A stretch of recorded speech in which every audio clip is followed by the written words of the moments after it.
Bersatulah Indonesia, jangan pernah terpecah belah. Walau kita berbeda, walau kita tak sama, Radio Republik Indonesia, kita Indonesia sesungguhnya.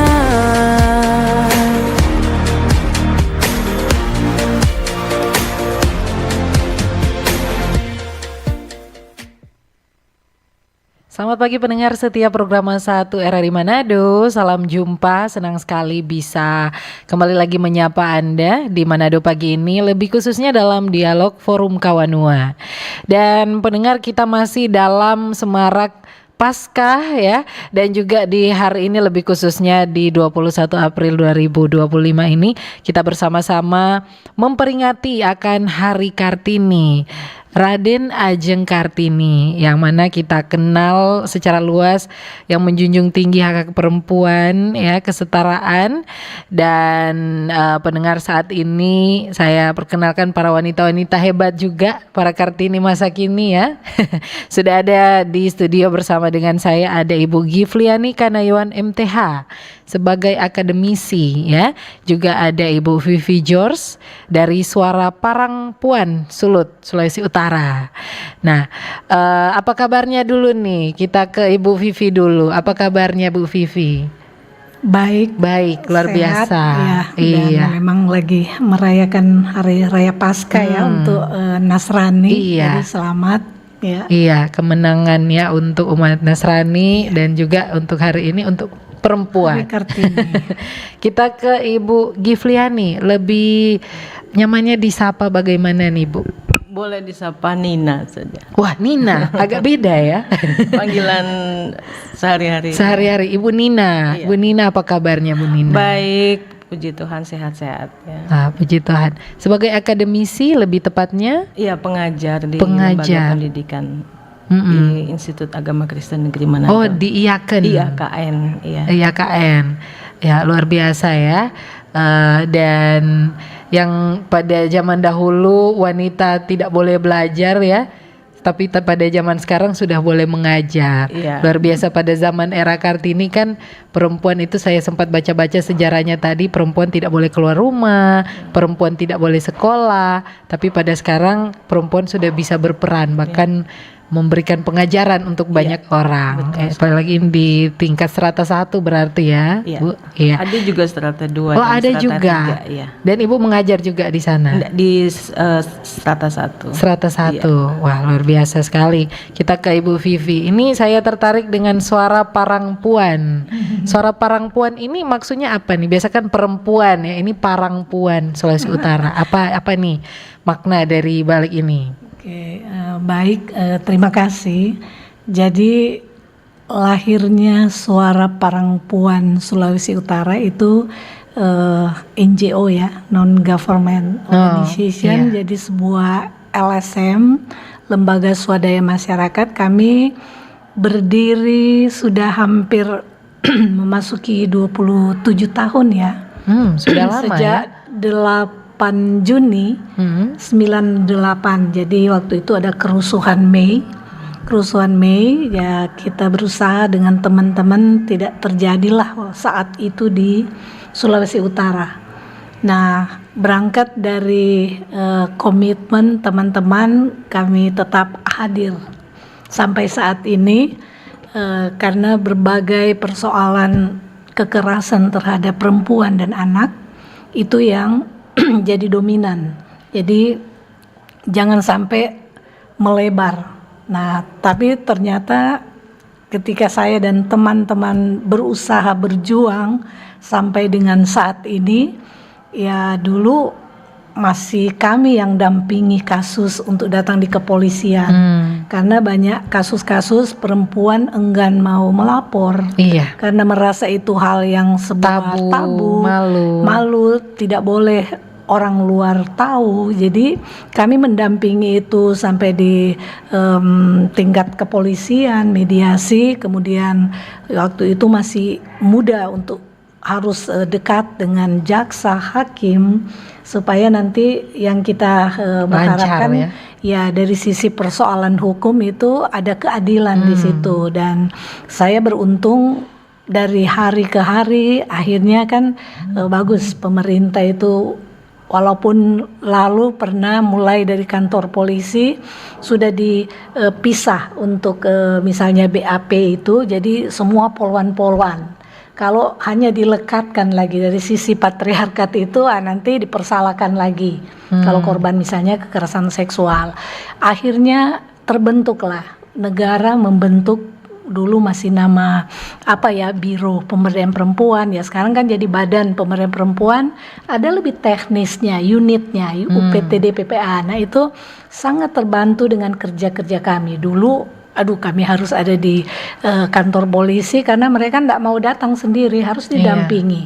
Ketika juga sudah dilimpahkan ke kejaksaan, ada di pengadilan, kami harus dampingi. Karena korban yang saat melihat pelaku, akan jadi trauma. Takut. Iya. Nah mungkin itu tidak bisa bicara. Betul. Ya? Jadi perjuangan kami memang kerja-kerja sosial, isu-isu kemanusiaan, dan paling penting sekali memang kami berhadapan dengan korbannya. Itu yang perlu didampingi secara makanya fisik, ada psikis. Parang. Ya, jadi maksudnya kami menamakan menebas. itu kebetulan termasuk juga yang mendirikan suara itu kan, jadi perempuan harus bersuara, speak up, tidak boleh diam. Parang itu tajam, ibarat peda ya, sabel. Jadi orang harus mau perempuan ini berpikiran tajam, kritis, harus menolak segala bentuk kekerasan. Nah, puan kami tidak pakai G di belakang ya, suara parang puan. Puan itu yang dihormati. Karena selama ini dan masih berlangsung sampai sekarang, ya tadi karena budaya patriarkat yang sangat melekat di rumah, dibilang ya kamu harus dengar yang namanya papa, dia yang harus berkuasa ayah ya, tapi persoalan posisi tawar di dalam rumah hanya kadang-kala cuma dilekatkan ke laki-laki yang ambil keputusan ya. Nah jadi sebetulnya ini yang kita berharap, suara perempuan hadir sampai saat ini. Kita melakukan kerja-kerja kemanusiaan, kita mendorong perempuan untuk boleh berada di ranah kebijakan, jadi anggota legislatif, kalau boleh jadi ketua dewan itu perempuan, di eksekutif banyak perempuan yang punya posisi tawar jabatan-jabatan strategis, supaya kekuatan itu bukan hanya kami sebagai NGO, kami menggandeng akademisi, jadi kita bermitra semua untuk mari kita tolak kekerasan terhadap perempuan. Saya kira itu sebagian.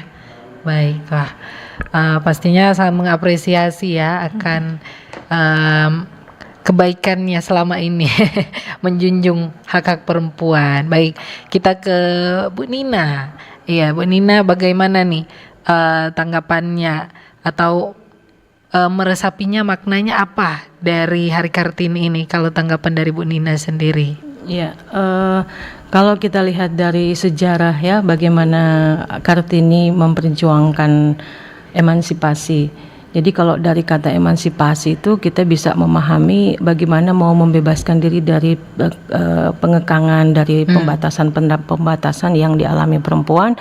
Dan khususnya Kartini ya, pada zamannya dia memang dibatasi, dia mau pengen lanjutkan pendidikan sampai ke pendidikan tinggi, tetapi karena ya faktor budaya, faktor pada zaman Kartini, sehingga dia hanya bisa mengenyam pendidikan sampai pendidikan dasar mungkin karena usia 12 tahun. Dan memang sayangnya usia dari Kartini itu hanya 25 tahun, tapi dalam usia yang singkat itu dia telah melakukan hal yang luar biasa. Dia berusaha kendati berhadapan dengan budaya pingit ya, ketika dia mau masuk ke jenjang pernikahan, itu tradisi mungkin di Jawa ya, dia harus dipingit. Tapi ternyata dia tidak melihat tradisi pingit itu membatasi dia. Justru ketika dia di pingit di rumah itu dia banyak membaca surat kabar, majalah, koran, dan karena dia bisa berbahasa Belanda, dia bahkan bisa melakukan koresponden, surat menyurat dengan teman-temannya yang di Belanda. Ada yang Rosa Abendanon, ada Stella Zihan-Delar itu. Dan luar biasa ya, Kartini justru dia tidak melihat pengalaman di pingit itu membatasi ruang gerak dia. Dia bahkan membaca banyak sekali buku-buku yang menjadi sumber pengetahuan yang kemudian dari sana sebenarnya menjadi inspirasi dia untuk bisa memikirkan tentang situasi yang dia alami, dan khususnya ya mengenai perempuan. Dan dari korespondensi dia dengan teman-teman yang di Belanda itu justru dia semakin yakin bahwa perempuan itu harus berperan, harus bergerak maju, dan karena itu dia pernah berpikir bagaimana membangun sebuah sekolah tempat pembelajaran untuk perempuan. Jadi saya kira melihat dari sejarah itu ini seharusnya menginspirasi banyak generasi-generasi sekarang. Tapi kalau kita mau melihat konteks kita hari ini, sebenarnya perempuan sudah bisa mengakses pendidikan sampai ke pendidikan tinggi ya, sehingga apa yang diperjuangkan oleh Kartini dengan emansipasi ya sekarang kita sudah menikmati emansipasi. Bahkan data BPS sekarang justru presentasi mahasiswa di dunia perguruan tinggi itu justru lebih tinggi perempuan dibandingkan laki-laki. Iya, betul. Luar biasa. Nah, tetapi memang jadi persoalan ketika sudah lulus dunia pendidikan tinggi masuk ke lingkungan dunia kerja. Nah, di situ jadi ada pertanyaan yang mengakses dunia kerja itu masih lebih besar persentasinya kaum laki-laki. Nah, tapi kan kita bicara emansipasi dalam hal pendidikan misalnya. Tapi sekarang itu sudah terpenuhi, perempuan sudah bisa mengakses dunia pendidikan. Nah, sehingga sekarang perjuangannya ya tadi Ibu Vivi juga sudah kemukakan bagaimana perempuan itu bisa beremansipasi dalam dunia politik dengan kebijakan afirmasi ya 30%. Di Sulawesi Utara juga sebenarnya itu sudah tercapai ya dalam data statistik fluktuatif ya, tergantung juga konteks. Kita tidak bisa menggeneralisir. Bicara Sulawesi Utara itu beragam. Kita tidak bisa hanya mengacu misalnya di Kota Manado. Mungkin kalau di Kota Manado persentase itu bisa capai 30% perempuan yang berpartisipasi dalam dunia politik ya. Itu masuk dalam indeks pemberdayaan gender. Begitu juga kalau kita lihat ukurannya indeks ketimpangan gender di Sulawesi Utara. Itu termasuk sebenarnya 0,4 sekian, itu semakin mencapai ke angka zero. Sebenarnya masyarakat kita menunjukkan situasi yang sedang menuju kesetaraan. Artinya ketimpangan gender itu sudah mulai diatasi. Iya. Nah, kita berharap ini akan terus berjalan dan terus diupayakan supaya ketimpangan gender itu memang akan mencapai angka zero ya. Jadi betul-betul baik perempuan dan laki-laki itu bisa sama-sama menikmati sumber daya yang ada di sumber daya dan berpartisipasi dalam pembangunan secara setara, tidak ada yang dihalangi atau mengalami hambatan ya. Mungkin itu ya refleksinya. Kalau kita mau tarik ke soal ya banyak hal ya, keterlibatan perempuan dalam sosial nah sekarang juga saya kira isu yang penting bagaimana jangan sampai faktor kekerasan itu menjadi penghambat, dan itu menjadi masih fenomena yang banyak terjadi saat ini. Bagaimana perempuan mengalami kekerasan dan itu bisa menghambat potensi perempuan untuk bisa maju. Nah, itu sebabnya dari segi kebijakan kita sudah punya beberapa regulasi ya Bu Vivi, tapi saya kira ini yang menjadi ruang yang perlu diseriusi, bagaimana praktik kekerasan berbasis gender itu bisa diatasi. Dan dalam banyak situasi kekerasan berbasis gender ini, dan apalagi sekarang ya berbasis gender online, itu marak sekali, sehingga ini harus diseriusi oleh semua pihak ya, supaya itu jangan menjadi faktor yang membatasi, menghalangi termasuk perempuan untuk bisa bergerak maju. Iya, baik. Jadi saya tambahkan sedikit terkait Kartini. Kartini ini kan dia mati muda ya, mati karena persoalan reproduksi. Dari sisi ketidaksiapan ya reproduksi karena tadi kawin muda, tetapi salah satu yang kita salut walaupun dia mati muda karena persoalan reproduksi, tadi dia berjuang tentang pendidikan ya, bagaimana Indonesia anak-anak perempuan itu harus sekolah, itu yang menjadi tertanam. Nah, kalau mau bicara Kartini dari itu yang masa lalu ya, kenapa sosok Kartini yang kita kenal dengan apa tadi memakai putih kebaya dengan apa karena feminisnya apa anggunnya semua. Nah itu sekalipun dia usia tadi cuma sampai 25 tahun. tapi itu dikenang sampai sekarang. Nah bagaimana dengan Kartini-Kartini yang masa sekarang? Sedangkan persoalan tadi banyak sekali perempuan jadi korban diskriminasi. Yang paling kita lagi kita lagi berjuang bersama itu tadi persoalan tadi sudah disinggung Bu Nina. Udah begitu banyak orang-orang di sini akan cari pekerjaan di luar, akhirnya jadi korban. Ya kan, jadi lagi bangsa dan negara ini lagi bagaimana harus memulangkan, termasuk bukan cuma laki-laki ya yang korban tawaran-tawaran kerja di luar, tetapi perempuan. Dengar kemarin termasuk yang TKW ya, itu artinya cari pekerjaan tetapi pada akhirnya jadi bencana. Iya. Nah kenapa tidak, walaupun memang lagi ribut-ribut yang lalu kabur aja dulu. Nah kenapa tidak dipikirkan di misalnya daerah kita ada yang masih perempuan belum mengecap pendidikan atau pekerjaan, ya harus jadi perhatian pemerintah kan. Belum lagi persoalan-persoalan lainnya yang merasa perempuan itu cukup dia hanya di domestik saja, hanya di rumah. Nah ada bahasa yang bilang begini, dapur itu tanpa memasak, bukan kodrat perempuan. Nah itu dilekatkan lagi dengan perempuan hanya harus di dapur, tidak boleh bekerja di luar. Nah siapa bilang? Mari kita belajar dari Kartini masa lampau. Pertama dia mendorong tadi pendidikan, kemudian bagaimana perempuan itu biar mau kerja cuma di rumah, mau jual apa saja di rumah, dia menghasilkan uang sendiri supaya tidak tergantung kepada suami. Pemicu juga menjadi persoalan KDRT, yaitu karena misalnya kita kok yang kerja di luar, muncullah persoalan-persoalan kekerasan. Nah artinya Kartini menjadikan bahan tadi refleksi kita bersama untuk bagaimana kita berjuang. Jadi bukan berarti perempuan melawan laki-laki, tidak. Kita melawan sebetulnya budaya patriarkat yang dilekatkan bahwa laki-laki yang super, yang harus segala-galanya. Kita kira tambahan. Iya, baik. Kita seru sekali ya membahas tentang ini, apalagi ini perempuan semua. Kita bersama-sama duduk di sini berdialog. Pendengar juga bisa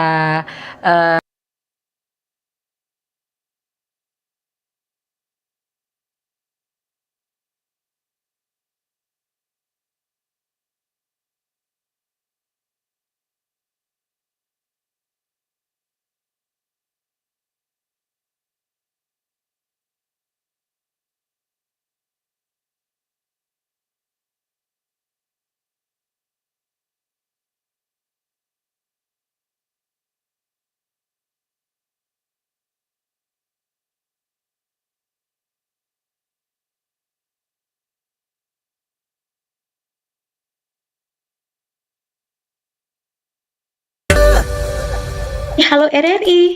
Halo RRI. Iya, halo RRI. Kami semua bisa sampaikan semua keluhan masalah atau informasi melalui SMS, WhatsApp, dan media sosial secara langsung di 0816 16 12 121 setiap hari Senin dan Jumat pukul 10 pagi sampai pukul 11 siang waktu Indonesia Tengah.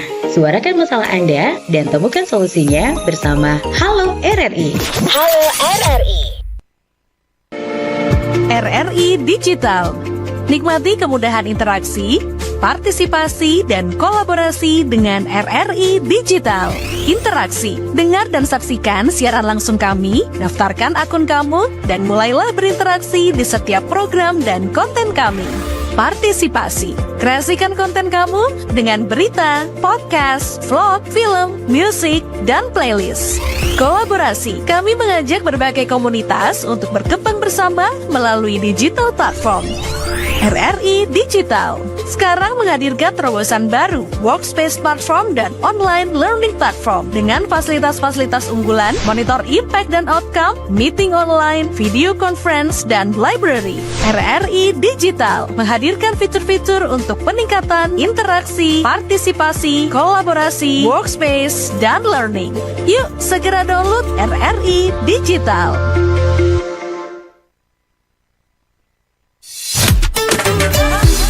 Kanal informasi dan inspirasi Pro1. Pendengar masih bersama Forum Kawanua di dialog pagi hari ini sampai pada menjelang pukul 10 nanti waktu Indonesia Tengah. Ada Ibu Gifliani Kanayon MTH sebagai akademisi atau yang kita sapa dengan Ibu Nina.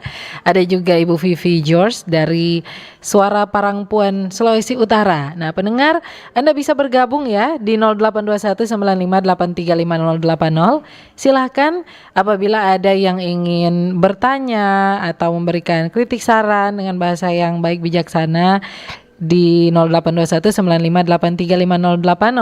Anda juga bisa komen di live streaming YouTube kami di channel RRI Manado. Kita berbicara tentang Kartini dari masa ke masa ya. Bagaimana nih, apakah Anda juga sudah menjadi salah satu perempuan yang benar-benar menggunakan haknya sebagai perempuan atau hanya diam di tempat saja ya.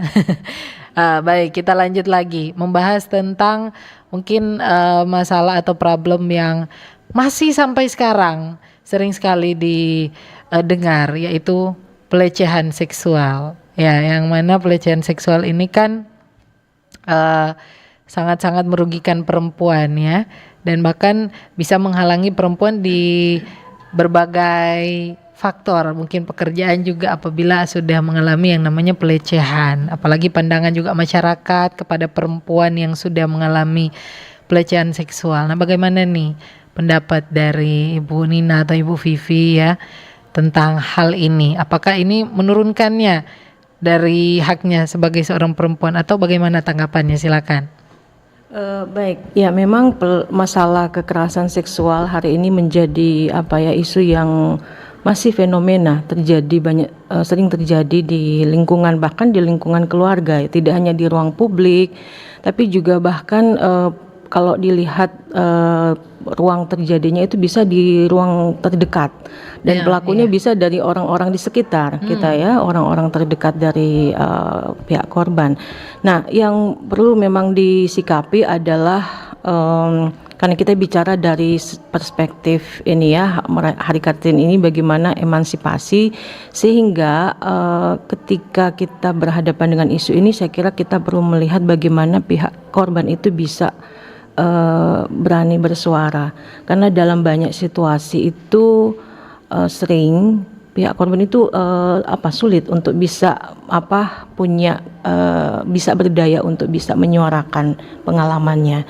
Sehingga saya kira bagi para pekerja juga yang mendampingi, memang saya kira pada waktu lampau itu sulit ya, bagaimana untuk bisa menggerakkan pihak korban untuk bisa berdaya menyuarakan pengalamannya. Itu tidak mudah, tapi saya kira dengan perkembangan hari ini, dengan upaya-upaya advokasi yang dilakukan, bahwa pengalaman itu perlu diceritakan, sehingga sekarang sudah mulai ada keterbukaan, bahkan dari pihak korban kekerasan seksual itu sudah mulai ada yang ya artinya bisa melaporkan ke baik pihak-pihak pendampingnya UPTD atau ke misalnya ke Suara Parangpuan juga, tapi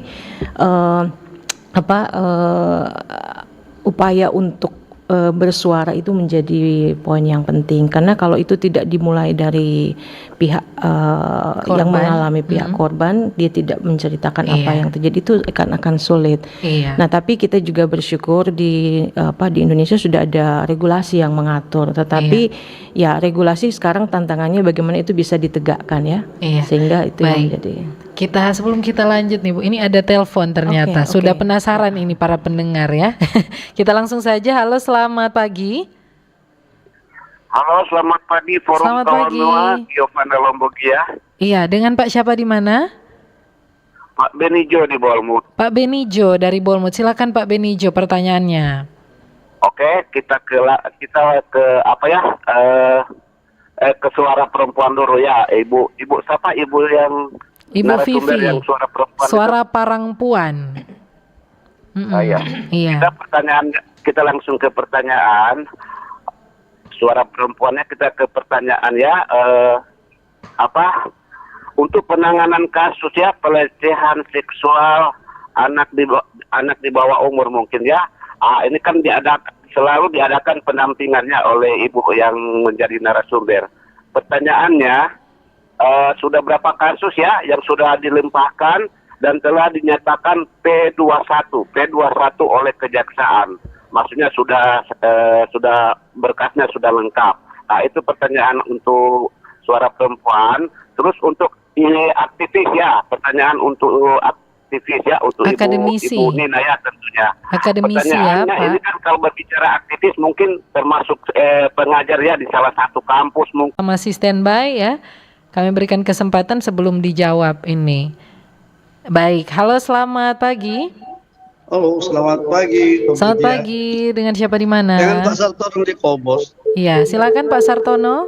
Oke, makasih banyak. Assalamualaikum warahmatullahi wabarakatuh. Salam sejahtera. Selamat pagi Indonesia. Selamat pagi Damai di khususnya hati, Kota Manado. baik. Berbicara emansipasi perempuan, sejak Ibu Kartini lahir itu, memang sudah banyak yang memberikan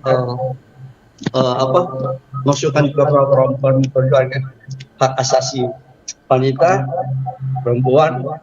Namun sampai sekarang ini itu paling banyak sekali terjadi itu. Yang kalau orang kok sebenarnya ini paling bagus kok. Ini mohon maaf buat orang narasumber kita. Paling bagus kok perempuan yang jangan masuk di bagi ini. Karena supaya orang memberikan informasi, motivasi apa-apa yang mereka harus kedepankan dengan modernisasi ini, globalisasi ini, menghadapi situasi dan kondisi di sekarang ini. Itu yang paling bagus perempuan. Kalau orang laki-laki, orang cuma pernah mengawal hak-hak mereka atau area kekerasan kepada mereka, itu yang orang kawal kalau laki-laki. Tapi kalau masuk di nanti perempuan sendiri akan keluarkan dia kuning-kuning. Itu usul. Itu paling bagus yang maksudnya perempuan. Laki-laki kalau orang ini maaf ya, cuma orang mau mengawal situasi dan kondisi seperti sekarang. Karena banyak kasus, Mbak, di lingkungan itu hari-hari itu. Cuma kebanyakan orang bukan takut nanti bilang ini maaf, mau campur orang berurusan begini. Nah, ini orang paling banyak takut itu, takut melapor, takut mau campur.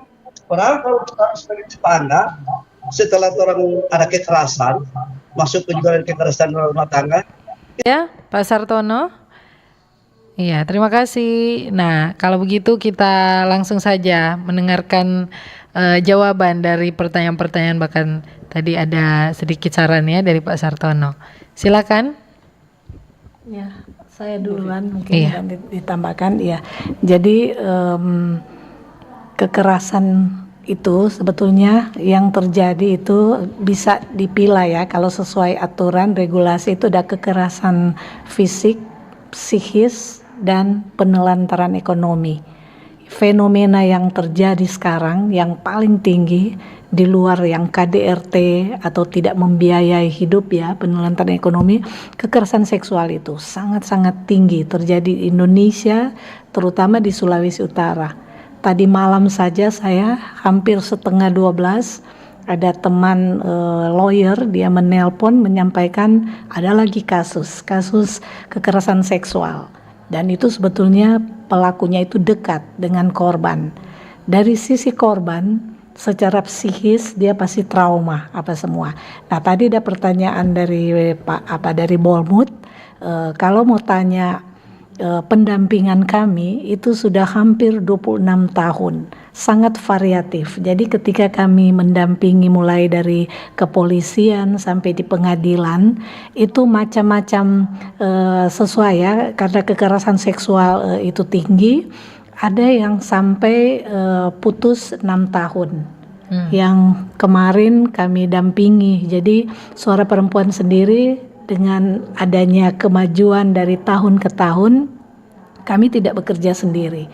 Kami bentuk lagi sebelum mau sidang, kami kasih pertimbangan.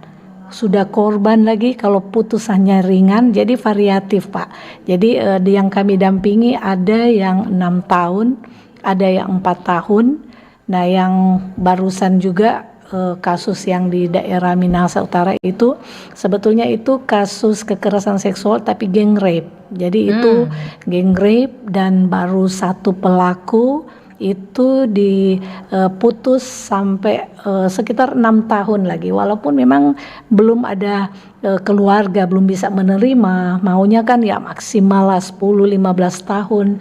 Nah itu memang kalau misalnya ke polisi mau ke kejaksaan, jaksa harus kembalikan lagi karena belum cukup bukti.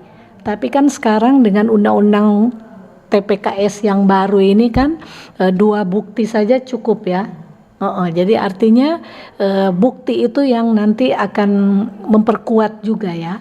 Nah, kami menghimbau kalau ada terjadi kekerasan seksual di dalam rumah, di luar rumah, itu masyarakat harus membantu kerja-kerja kami. Jangan segan-segan untuk tidak melaporkan. Itu harus melaporkan karena orang ini negara hukum. Iya. Kalau misalnya tidak tidak ada kerjasama, ya itu karena yang bahaya korban itu sering diancam. Karena tadi Bu Nina bilang pelakunya itu orang dekat, tetangga, orang tak dikenal. Nah, tolong sudah dijamin dengan undang-undang. Jadi siapapun itu memulai lapor di kepala lingkungan atau di desa, atau kalau enggak langsung ada begitu banyak teman-teman LSM yang bentuk satu koalisi yang punya kekuatan secara legal hukum juga ya. Misalnya suara Pak Sartono tadi bilang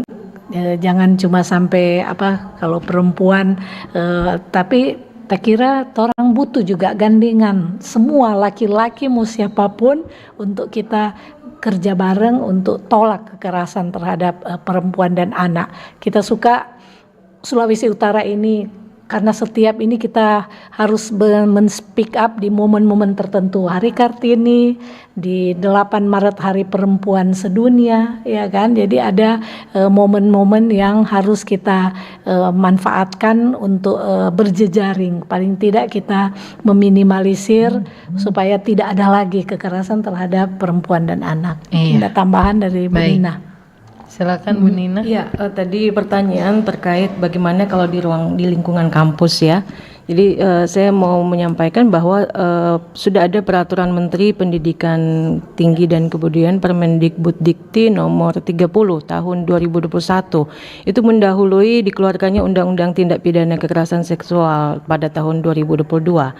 Dan di lingkungan Kementerian Agama pun juga sudah ada peraturan Menteri Agama nomor 73 tahun 2022 yang mengatur bahwa kalau di lingkungan kampus itu sudah perlu ada upaya-upaya pencegahan dan juga ketika ada kasus bagaimana menanganinya.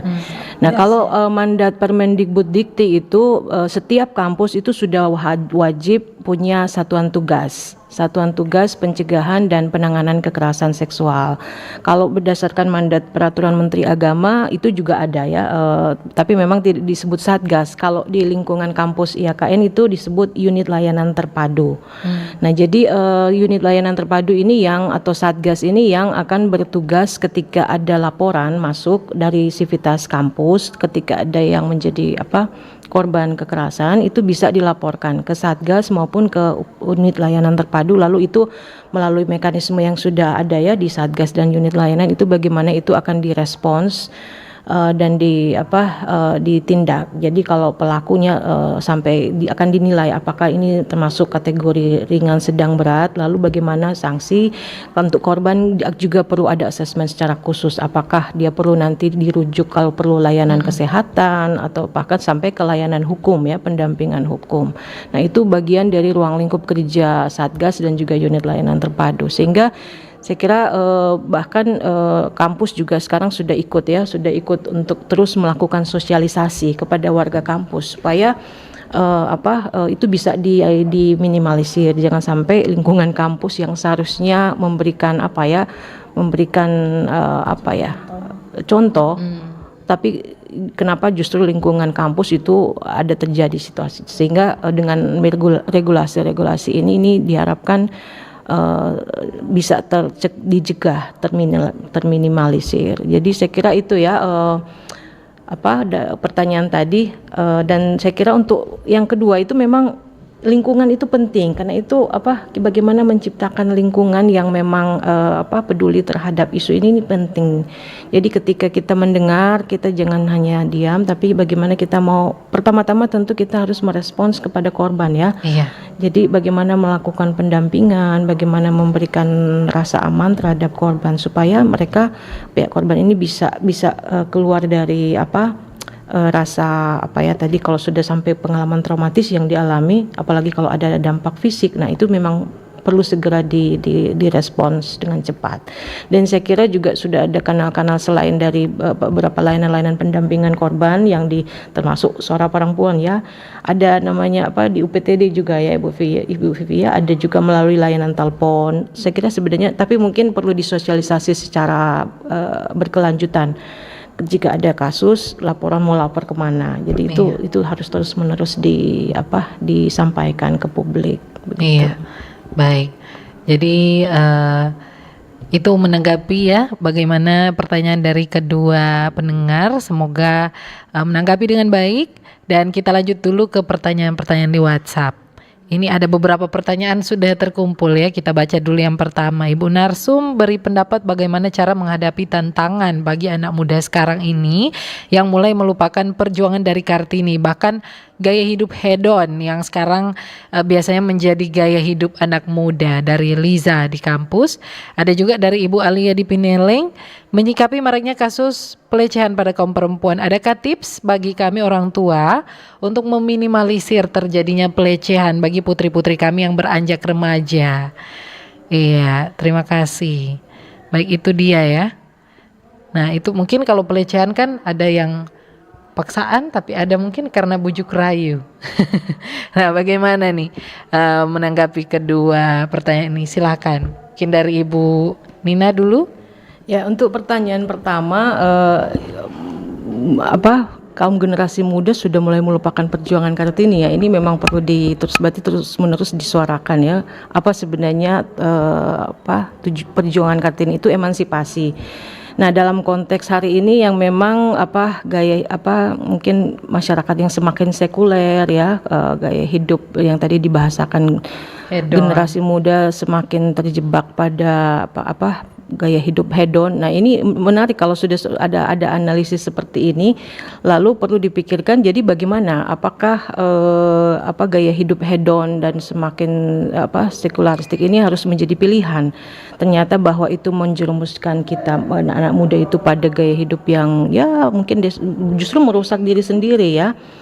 Nah, ini yang harus dipikirkan. Tadi juga sudah disinggung Ibu Vivi bahwa karena panggilan untuk memenuhi hidup yang materialistis dan hedonistik ini orang mencari mau sumber pembiayanya di mana. Akhirnya orang tidak lagi melihat ajakan-ajakan panggilan kerjanya harus pergi. Ada yang terjebak ke perdagangan orang ya, TPPO, tindak pidana perdagangan orang. Ini banyak tawaran-tawaran kerja yang ketika itu tidak dilihat secara kritis bahwa ternyata itu tidak legal ya, ternyata tawaran-tawaran kerja di luar. Akhirnya banyak orang-orang muda yang terjebak dalam kasus perdagangan orang. Iya. Nah, ini yang sekarang ini juga di Sulawesi Utara ini perlu menjadi perhatian karena ya mungkin karena untuk memenuhi ini tadi gaya hidup mau menyesuaikan dengan ada yang bilang FOMO ya, fear of missing out. fear of missing out. Jadi ini di kalangan generasi muda ini perlu diperhatikan ya, jangan hanya untuk memenuhi kesenangan kepuasan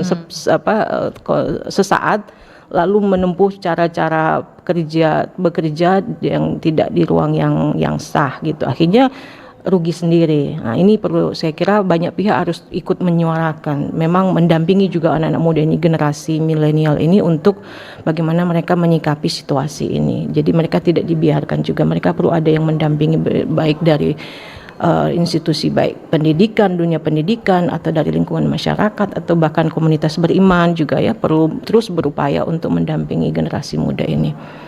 Lalu yang pertanyaan yang kedua itu tips ya, saya kira dialog mungkin dalam lingkungan keluarga ini karena kita semua sudah di dunia digital, semua sibuk dengan gadget. Jadi sehingga dialog face to face itu menjadi sebuah tantangan tersendiri ya. Kendati kita di dalam satu ruangan kita sibuk dengan gadget, sehingga bagaimana orang tua itu bisa membangun suasana di rumah itu ada dialog dengan anak-anak ya. Kalau tanya keadaannya bagaimana, anak-anak juga bingung ya sekarang mau komunikasi bagaimana dengan orang tua kalau orang tua juga tidak menciptakan ruang itu, tidak mulai membangun dialog komunikasi yang dialogis itu dengan anak. Sehingga itu saya kira perlu dari pihak orang tua karena anak-anak muda sering ya mereka kalau tidak disapa mereka juga cuek, tidak mau membangun komunikasi. Jadi betul. Dari pihak orang tua yang harus bagaimana cari cara bisa punya membangun komunikasi yang dialogis dengan anak-anaknya. Tanya saja keadaannya apa yang dia hadapi. Karena kadang-kadang mereka kalau berhadapan dengan masalah mereka lebih cenderung cari teman-temannya peer ya yang untuk share. Kenapa bukan orang tua begitu ya? Ini ada apa ya? Ini saya kira mungkin mulai dari situ ya membangun komunikasi yang dialogis antara orang tua dan anak-anak. Baik. Wah, terima kasih untuk Bu Nina. Kita ke Ibu Vivi menambahi ini. Iya, silakan. Makasih. Memang betul ya di era digitalisasi ini informasi apa yang tidak didapatkan semua sangat mudah. Nah, tak kira tadi anak muda seorang mahasiswa melihat situasi sekarang, tak kira pendidikan sebaya juga penting. Di antara mereka saling ada tukar informasi atau barangkali tidak harus di tempat-tempat yang formal ya. Ketika mereka punya ide-ide kreatif yang bisa dikembangkan untuk menjawab ya tantangan sekarang, era globalisasi sekarang, begitu banyak anak-anak muda ingin sebetulnya menemukan jati diri mereka ya. Itu satu juga, kontrol orang tua penting karena banyak anak-anak muda saat memulai memasuki dunia kampus cari tanpa kos. Lain kali memang sondak mau tinggal dengan saudara. Kalau dulu-dulu rumah-rumah yang ada di Manado ini penuh dengan sanak saudara yang tinggal cukup orang tua datang kirim bawa pisang, ubi dari itu. Tapi sekarang mereka ingin bebas, ingin cari tempat kos. Tapi bukan sedikit persoalan ketika orang lihat lagi di media sosial, aduh sudah terjadi pembunuhan lagi. Begitu cari tahu korbannya perempuan, wah kekasih hatinya itu kontrol, self control kurang, hilang. Nah anak-anak muda ini ada yang berpikir maju. Ingin kita harus menyelesaikan sekolah S1 paling tidak biar bisa ambil S2 di luar negeri supaya lebih itu, ataupun mau sambung dari Manado boleh mau ke Jawa untuk apa, karena berpikir maju. Tapi ada yang kerinduan mau sekolah tapi orang tua tidak mampu, ya kan? Jadi artinya anak-anak muda ini yang sebetulnya ingin menemukan jati diri ketika mereka memang tidak ada yang memperhatikan. Dari sisi pendidikan sebaya tadi, peer educator itu kalau tidak dibangun ya akan lost, akan hilang. Bahkan ya dunia medsos sekarang menawarkan pekerjaan di luar itu enggak taunya menjebak ya. Nah kemudian tadi ada ibu minta tips ya, saya kira benar aku kasih inga ya, bukan cuma kasih inga Pak anak-anak perempuan, anak laki-laki pun ketika mereka bergaul menyalahgunakan kepercayaan berada di luar, nah itu yang hati-hati. Jadi sekarang marak juga banyak yang terlibat di narkoba, perdagangan orang. Nah itu sasarannya memang anak-anak muda. Nah tidak ada orang tua yang ingin anaknya gagal. Semua ingin sebetulnya anaknya sukses. Nah tantangan sekarang tadi era digitalisasi sudah disentil. Kalau misalnya kami di Sulawesi Utara masih agak muda ya, anak-anak pemuda ada wadah tersendiri ya. Kalau di gereja itu ada pemuda, ada remaja. Di anak-anak juga di remaja masjid, di pemuda itu tak kira bimbingan dari orang tua untuk ya harus memang dari sisi keimanan harus kasih kuat karena tantangan ini luar biasa. Nah, tak kira tadi juga Ibu bilang bagaimana supaya terhindar dari persoalan pelecehan seksual, informasi soal reproduksi itu memulai dari rumah. Jadi jangan bilang nanti anak-anak besar dorang cari tahu sendiri, tidak. Jadi memulai dari anak kecil saja sudah menyampaikan terutama yang fungsi-fungsi alat reproduksi. Jadi kalau anak-anak ada di luar, jadi hati-hati karena memang sasaran selalu orang anak kecil saja bisa jadi korban kekerasan seksual.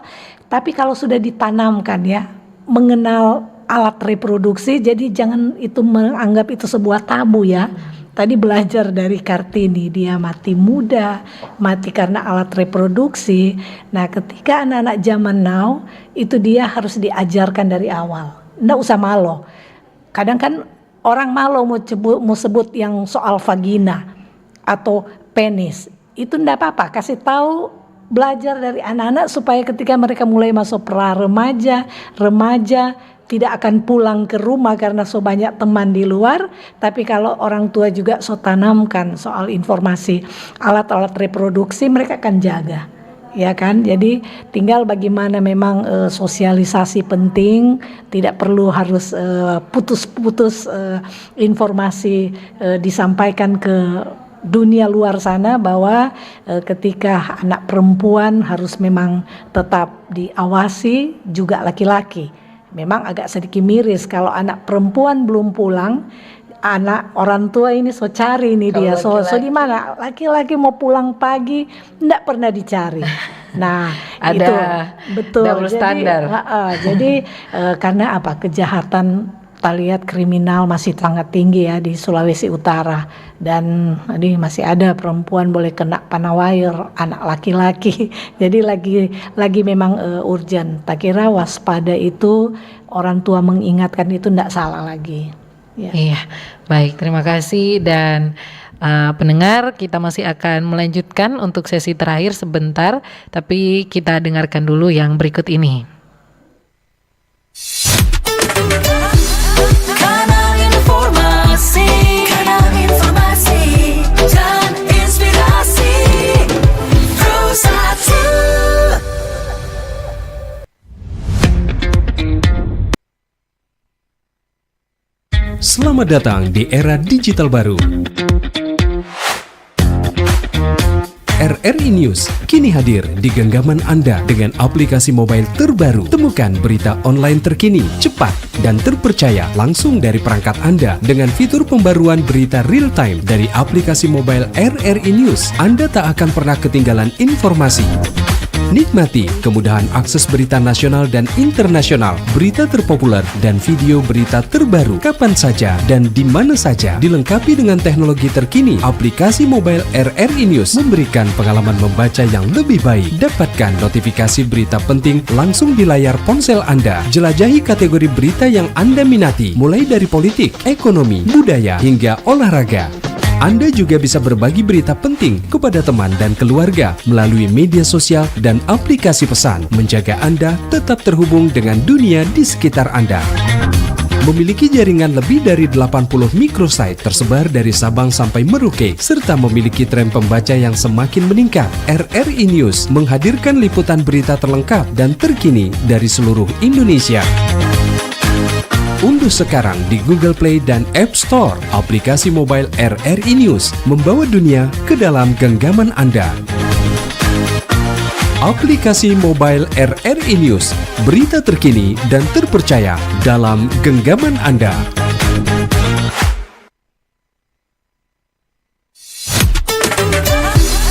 Kanal informasi dan inspirasi Pro 1. Ya, pendengar, tidak terasa ya, waktu sekarang sudah menunjukkan pukul 9.53 waktu Indonesia Tengah. Di sisa 7 menit ini saya ingin bertanya lebih dalam ya kepada yang pertama Ibu Vivi dulu dari Suara Parangpuan, Sulawesi Utara. Apa harapannya untuk para pendengar, lebih khususnya para perempuan ya, membahas tentang topik kita pada hari ini, Kartini dari masa ke masa. Silakan. Harapannya perempuan harus punya posisi tawar ya, agar supaya tidak menjadi korban selalu diskriminasi, korban ketidakadilan, dan berharap dalam keluarga, memulai dalam keluarga ada saling hormat satu dengan yang lain ya, karena memang kekerasan tadi kita sudah ungkapkan tidak lain itu terjadi di dalam rumah dengan orang yang sangat dekat. Nah itu memang harus lebih hati-hati lagi ya, dan kita harus belajar dari Kartini masa lalu adalah Kartini yang betul-betul dia berjuang untuk memikirkan bagaimana perempuan juga itu harus sekolah, paling tidak punya mau bilang kalau Indonesia terikat dengan ijazah memang ya, tapi paling tidak kalau kita belajar ilmu pengetahuan itu tidak pernah putus. Nah dengan mengikuti zaman sekarang era digitalisasi juga, walaupun berharap sekolah itu tidak harus bentuk formal, non formal saja, saling tukar informasi, mau di bawah pohon, mau di tempat yang agak sejuk, dengan dialog-dialog antara perempuan, pendidikan kritis dibangun, perempuan tidak kalah dengan laki-laki. Saya kira itu. Baik, terima kasih untuk Bu Vivi. Kita ke Ibu Nina, silakan harapannya untuk para perempuan-perempuan, para Kartini masa kini ya, dan membicarakan tentang Kartini dari masa ke masa, harapannya untuk mereka, apalagi pendengar di saat ini. Silakan. Baik, jadi kan ini dalam rangkaian kita mau mengingat peran dan sumbangsi Kartini, jadi teruslah belajar. Bagi kaum perempuan hari ini, teruslah memperlengkapi diri, teruslah memberdayakan diri, karena perempuan bagian dari kehidupan masyarakat yang bisa memberikan kontribusi yang besar bagi kemajuan. Perempuan punya potensi. Jangan kita perempuan merasa rendah diri, merasa tidak mampu. Ini tantangan sekaligus ya, menjawab tantangan. Kadang-kadang perempuan, karena dia perempuan lalu dia merasa diri dia tidak bisa melakukan banyak hal. Padahal dia sebenarnya sama dengan siapapun, baik dengan laki-laki juga melakukan hal-hal yang bisa memajukan kehidupan bersama. Sehingga saya kira tantangan yang harus dihadapi saat ini, kita perlu berusaha, perjuangan masih berlanjut dari gerakan dari pemikiran Kartini, yaitu bagaimana kita bisa mengatasi stigmatisasi ya, jangan terus menumbuh suburkan stigmatisasi terhadap perempuan. Oh, karena tubuh perempuan, karena perempuan suaranya tidak bisa didengar, karena dia seorang perempuan dia tidak bisa melakukan ini itu kan bagian dari stigmatisasi, dan itu tantangan yang perlu diatasi. Juga pemikiran-pemikiran yang seksis ya, isu seksisme ya, hanya mengidolakan, memfavoritkan satu jenis kelamin. Oh, ini hanya untuk laki-laki, padahal anak perempuan juga bisa melakukan. Jadi pemikiran-pemikiran yang seksis, yang stigmatisasi, yang mendiskriminasi, saya kira itu tantangan yang masih terus ada sampai hari ini, dan itu harus dimulai dari keluarga dan bahkan dari perempuan sendiri. Jangan berharap perempuan itu harus dari pihak manapun, tapi dari diri perempuan itu sendiri dia harus memulai untuk memberdayakan diri, untuk bisa mencapai apa yang dicita-citakan Kartini, emansipasi. Perempuan bisa terbebas dari ya kungkungan, dari pengekangan, dari pembatasan-pembatasan. Jadi mulailah dari diri sendiri bagi kaum perempuan, tapi kemudian dengan berbagai elemen dalam masyarakat terus melakukan upaya-upaya pemberdayaan. Baik, itu ya jawaban dari kedua narasumber kita pada pagi hari ini. Luar biasa sekali. Terima kasih banyak. Semoga dengan dialog kita pada pagi hari ini, para pendengar-pendengar khususnya perempuan terbuka matanya ya, pikirannya pun makin terbuka untuk mau memperjuangkan hak-hak mereka. Ya, kalau begitu saya mengucapkan banyak-banyak terima kasih kepada narasumber kita di pagi hari ini. Ada Ibu Gifliani Kanayawan, Magister Teologi MTH sebagai akademisi juga ya dari IAKN, dan ada Ibu Vivi George dari Suara Parangpuan Sulawesi Utara. Ya, terima kasih banyak sudah hadir mengedukasi kita di pagi hari ini ya. Para pendengar-pendengar juga terima kasih banyak yang sudah tetap setia, yang monitor baik itu melalui 94,5 FM, 88,2 FM di YouTube-nya RRI Manado, bahkan juga sudah bergabung, bertanya ataupun chatting di 082195835080. Terima kasih banyak untuk tim di belakang layar yang sudah membantu ya, tim teknis, bahkan semuanya yang tergabung untuk mensukseskan Forum Kawan Nuha di pagi hari ini, bahkan kepada Kepala Stasiun kita Pak Nandang Supriyadi STMM. Dan pada sebentar kami masih akan lanjut dengan berbagai program-program hadir menemani Anda di Pro 1 RRI Manado. Jadi tetaplah bersama kami. Saya Giovanna Lombogia, selamat siang. Bersatulah Indonesia, jangan pernah terpecah belah. Walau kita berbeda, walau kita tak sama, Radio Republik Indonesia, kita Indonesia sesungguhnya.